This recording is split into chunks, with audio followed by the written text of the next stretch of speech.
Ce vendredi 28 octobre à 18h30, salle Albert Aliès de Poyestre, Aurélie Laroussi, présidente de l'Association des femmes des forces de l'ordre en colère, animera une conférence débat sur, je cite, « l'enfer quotidien des familles des forces de l'ordre ».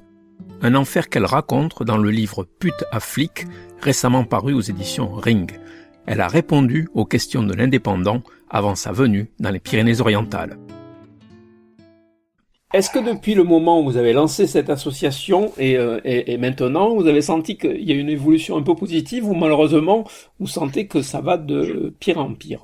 Je dirais qu'au niveau du ministère de l'Intérieur et des syndicats de police, je dirais que ça a évolué dans le sens que maintenant, dans leur communication, dans leur dire, ils prennent plus souvent en compte la vie de famille et en parlent. Je prends comme exemple la dernière lettre que Monsieur Darmanin a envoyée donc à tous ses effectifs, où il donne un petit peu les prérogatives, ses priorités, et il finit par dire merci pour votre engagement et celui de vos familles. Et là, j'ai vu un petit côté positif où je me suis dit ça y est, Monsieur Darmanin commence un petit peu à prendre les épouses et les familles au sens large un petit peu plus au sérieux. Donc je dirais qu'à ce niveau-là, ça évolue. Au niveau du travail et de ce que subissent nos maris tous les jours, non, c'est de pire en pire. C'est quotidien. On peut même plus dire que c'est hebdomadaire. Aujourd'hui, c'est quotidien.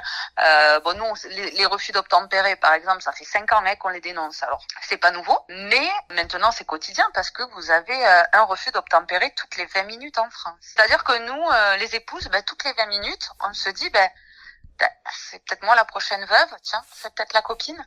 On en est là, toutes les 20 minutes, à se dire, on peut être veuve toutes les 20 minutes aujourd'hui. C'est qu'aujourd'hui, nos maris, un policier ne tire pas juste pour un refus d'obtempérer. Il ne tire pas sur une voiture juste qui s'en va, si vous voulez.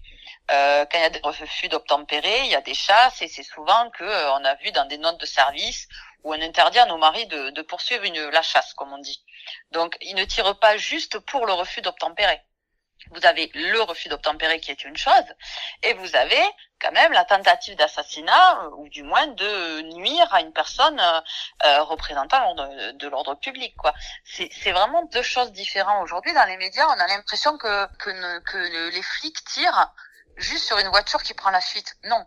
Aujourd'hui, le policier y tire parce que la personne au volant de ce véhicule tente de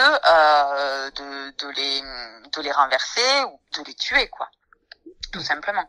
Et c'est là où c'est pas la même chose, quoi. On parle du refus d'obtempérer, mais c'est pas que ça. Je veux dire, aujourd'hui, qui craint la police? Ils ne craignent plus la police, ni la gendarmerie. Enfin, ils ont plus aucune peur, ni aucune crainte, ni aucun respect de l'uniforme. Parce qu'en même temps, aujourd'hui, quand on voit les peines qu'ils prennent ou qu'ils ne prennent pas, d'ailleurs, on sait très bien qu'aujourd'hui, vouloir tuer du flic, ça coûte pas cher. Quel est le thème général et principal que vous allez aborder? Je suis quand même habituée à débattre avec des politiques et aux médias. Aux interviews, sur des plateaux télé, des choses comme ça.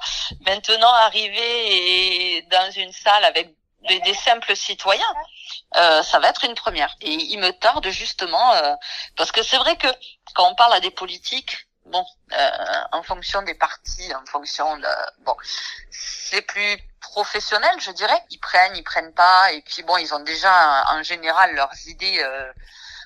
On a du mal à faire changer d'avis un politique, on a du mal à lui faire comprendre réellement les choses, parce que c'est un politique de toute façon, et il prendra que ce qui l'intéresse, et puis c'est tout.